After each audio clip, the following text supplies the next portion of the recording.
Hey, and welcome to another video. It's so wonderful to have you here with me today so we can discuss rent to rent. Now, rent to rent is a very popular strategy at the moment. Well, it has been for a while. I've been quite successful doing rent to rent and they are quite good. They're good cash flowers. In today's video, I want to share with you the research that is needed in order to identify whether a HMO is good for you or not. Now, you don't just rush straight into HMOs, getting in and putting people in. You want to do a lot of upfront research before you even make any commitments financially or even present yourself to an agent per se, because you still got to find the location. You got to find what the rooms are going to rent for. So today we are going to go through a good list of things that you should do to be able to do research on whether a rent to rent is good or not. Well, sorry, establishing your rent to rent area. Establishing your area, that's important. So let's get started.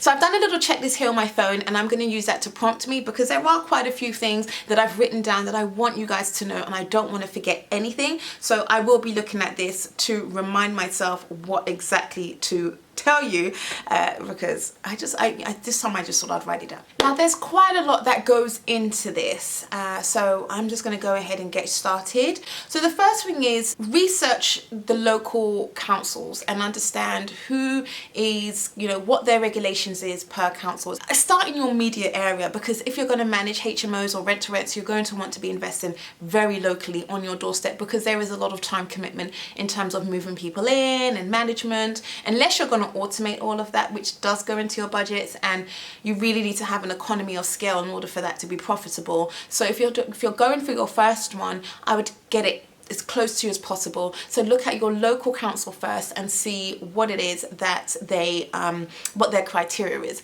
and then move on out from there to identify what one will be able to work for you, where you can get just 5 or under and not have to commit to any planning permissions or any HMO certificates. If there are HMO certificates that you have to have, then just purely go for HMOs already. Ones who are already established, where landlords are tired, they can't be bothered to manage, and then that way you save your hassle because you're taking on a HMO that already is licensed. And that is what I've done here in South Wales. I do not take on anything where you have to go and get planning or have to go and get a license, because I'm just taking on from tired landlords who do not want to do that. Another good way to do that is just to write directly to them on the HMO list. Fortunately, in my council, there's a list that you can find out their names, and then you can write to them. So that's great. But some councils do not do that. So if they don't, you might be able to put in a request. Once you've identified your area, the first thing you want to do is do some back-end research. You want to know how much are properties going for in that area, and then also how much are room rates going for in that area. So say typically you're going to want a 3-bedroom, 2-reception property, so you can have an average of 5 bedrooms. If you want a lounge, then go for 6 bedrooms, or reduce the amount of numbers you have for rooms, or just go back down to 4 bedrooms if you want to have a lounge. But typically you go for 3 bedrooms, 2 receptions, and then find something that has a nice big kitchen. There's some beautiful properties, especially those old Victorian houses, those Edwardian houses. They have lovely, beautiful, big kitchens, and that can be a kitchen / lounge. You can even put a divider in there if there's enough space to do so. And then that way, that can be your lounge / kitchen area, and then everyone has a room. A lot of people, they don't really commune in these type of areas that much anyway, especially if you're going for professional housing.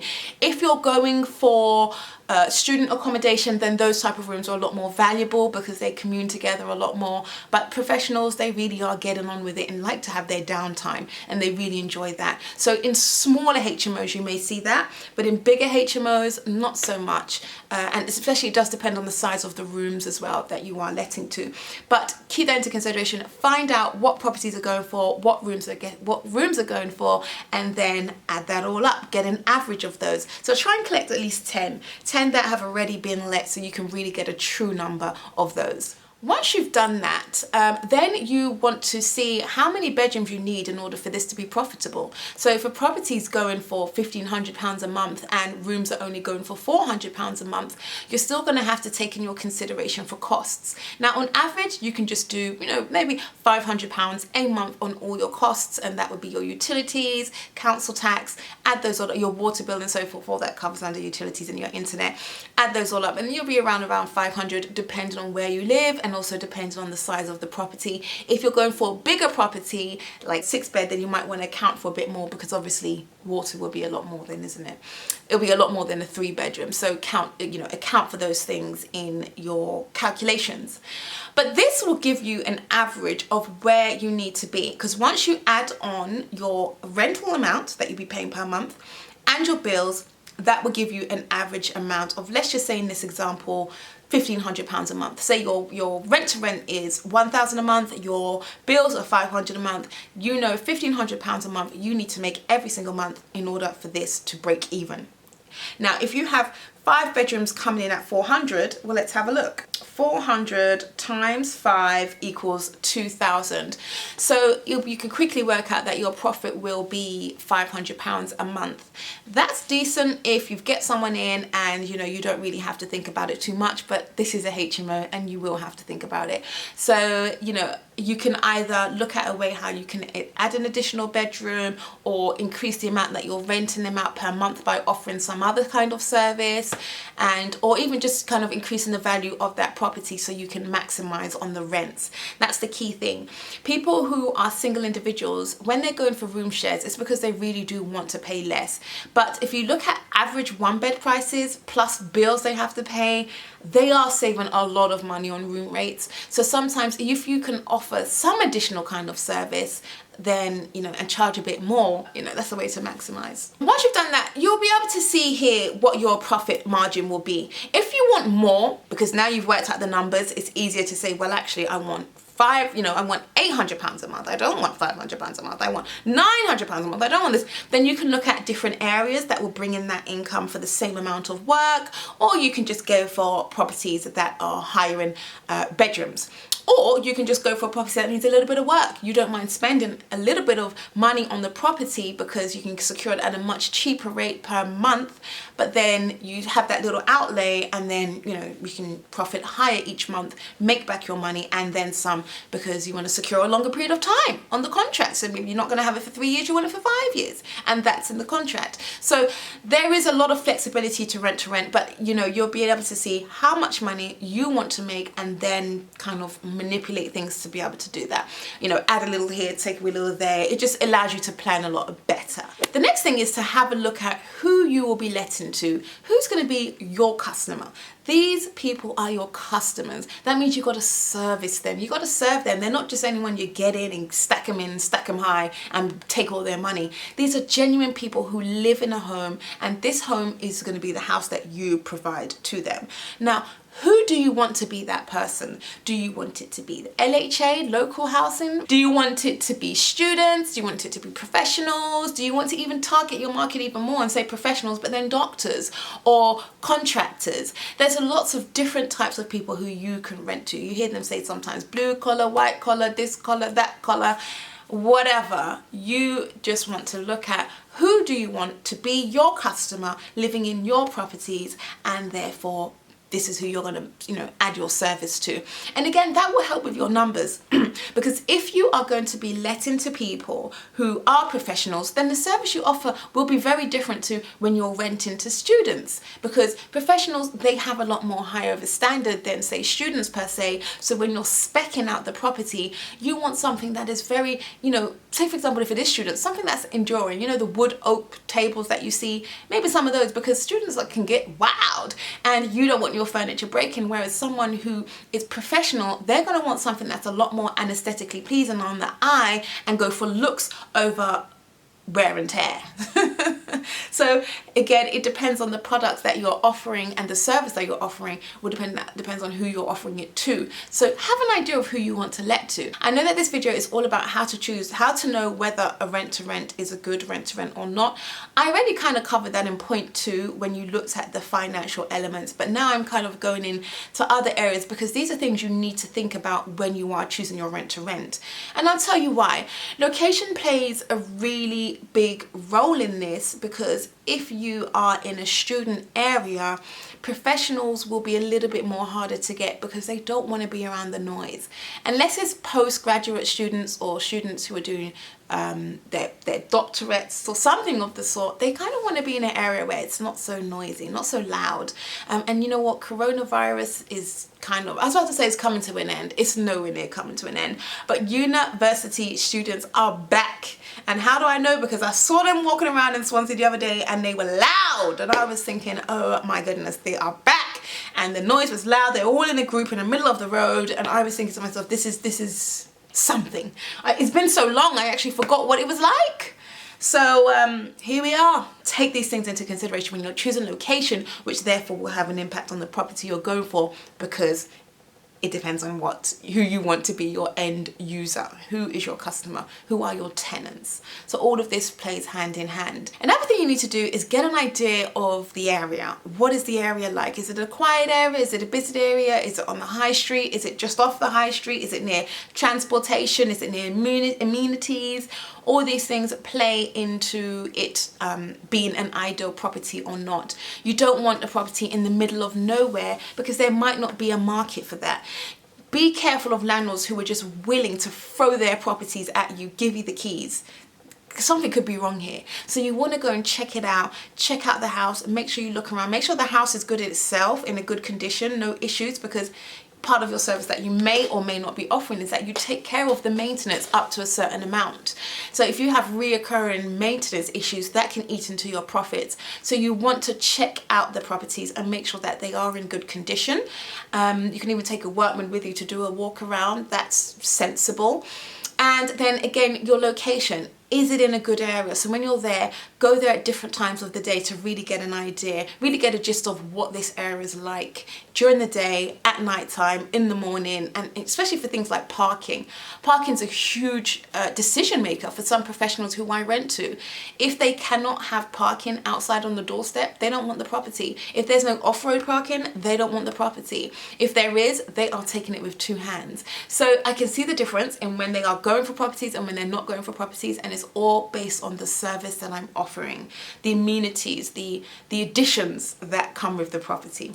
It all means something. Again, something you want to consider once you are in the property is the space that's inside there. Once you look at, all the bedrooms being used, what is storage like? Some people have storage or things that they're moving with. Sometimes they have tables or chairs. So these type of things you want to just have in the back of your mind when you're viewing the houses. Do they have these things? Because if they do, I don't want to have to turn someone away because they have a table that they don't want to throw away and there's nowhere else to put it. So taking these things into consideration can go a long way to someone securing your room from you or not. So that's important. Also, you want to make sure there's space for a tumble dryer or even a dishwasher if you really want to go for the professional market. And that's because you want to be able to offer these additional services. Having a dryer and a dishwasher are 2 things that you do not usually see in HMO, and therefore they are on the next level up in the market. You definitely won't see those in student accommodation unless they have to be there because they've got so much issues with damp and so you may see stuff like that in there, but majority of the time in student accommodation you don't. But in professionals you may see the dryer, but it is a costly expense for the landlord, and it's something you're going to have to take into consideration when you're budgeting for your utilities, definitely. So something you can do, which just come to mind, is ask the previous management agent or the owners if you can have a look at what their utility bills are from the past. So this will really help you budget whether this is the right property or not. Look at their utility bills, ask them, what were the last 6 months like, or maybe you can just get the annual amount, the kilowatts annually for the electric and gas, and then find out what that is. Okay, it's council tax you'll be able to find out online, that's easy, and ask them also for water, because that I don't believe you can find online, but it's something that you should know when you're accounting for, when you're doing your rent to rent. Now this type of stuff, it seems a lot and long-winded when you're first going for a rent to rent, but it's really useful, because then once you know what your outgoings are, it really minimizes mistakes, you know, financial mistakes or financial situations where you just find yourself in the red because you never realize that the bill's going to be this much. So, you know, knowing things like what the EPC rating is for the property, really actually looking at that rating, and if it's an F or an E, then it's going to be quite expensive to maintain. So having an idea of utilities would be very fundamental at that time. And I think that is it. I think that's actually it. I didn't even need my phone after all of that, because I ended up remembering them all in my damn head. That's about it. That is pretty much everything you need to know to make a sound decision on whether the rent to rent is the right property or not, whether to move ahead with this property or not. It's just a matter of collecting information, looking at it, evaluating it, and seeing whether or not it works for you or not. There's no real right or wrong. Well, maybe there is. There's a wrong if it means that at the end of the month you're going to be in the red. But there are elements that you want to be able to go to the property, look at the houses, see whether it's in good condition, checking out the area, who's going to be your tenant, once you pay the bills, how much is going to be left over, if it's too little, and maybe that area altogether doesn't work, then you may need to look at the next area that's a little bit higher. It does mean you might have to spend more, but then at the end of the day you have a lot more coming in. I've done a video on how to work out your return on investment, and this would be very good for you to utilize once you've plugged out all your numbers. And when I say all your numbers, what your rental amount is going to be that you pay to the landlord monthly, and what your utilities are going to be. Once you've worked out all those numbers and then worked out also your income, then you can use this video here to be able to work out whether your return on investment is good or bad. And then once you've done it with this, you'll be able to use it with any other rent to rent. You just pluck out those numbers, income versus outgoings, and then plug it into your ROI calculator, and then figure out whether or not it's a good investment. And you can compare it over like for like. So even if you did go to another area, you can then go back to this return on investment calculation and see whether or not it works for you or not. So this is a very good thing to consider when you're about to choose your first rent to rent. Now, it's been absolutely wonderful sitting down with you, discussing what you should look at when you're going to choose your first rent to rent, and taking into consideration all these things, because they're all valuable. I'll be doing a lot more on rent to rent, so stay tuned for that. If you like this video, please hit like, please subscribe, and also share this video with anyone who you think would find this video very beneficial. If you're wondering how much money it's going to take for you to get started in rent to rent, you want to budget at least £3,000 to £5,000, depending on where you are and how many bedrooms you're going for, but around £3,000 to £5,000, just to get you going. And then of course every month the tenants will be paying for that rent every month, and you won't need to worry about that. But of course it does mean you will have to work hard. Now, when I talk about rent to rent, it's very attainable to do once you make the decision to do it. The power of decision is key in any form of investing. It's not literally just about, you know, I think I want to do rent to rent one day, and then it kind of lingers, and then a whole year later you're still lingering on the idea. The power of decision is knowing that you want to create an income. This is how I'm going to do it, and here we go. And remember, if you have age on your side, then when I say age, young age on your side, so maybe you're 50, maybe you're 30, maybe you're 40, you still have time on your side, and therefore you can go and invest these things. And trial and error is mainly what it's about as well. Any entrepreneur who goes into business is trial and erroring. Okay, there is a plan. I speak about planning in this video, where I discuss, you know, thinking of the end in mind, so that way you can really plan efficiently and effectively. But you know, there is a plan, there is a business plan also, but the key thing is that you want to get as much research done, you want to be able to evaluate as much as possible, you know, be efficient in the way you do things, but at the same time you will have to make the decision to start and do it. So you guys are champions, you're leaders, and I believe in you that whatever decision you make, you will go for it and commit 110%, because I know you can. I know you can, right? It's all about the mindset, baby. Subscribe, hit that notifications bell so you do not miss any more videos, and I will see you in another video. Bye.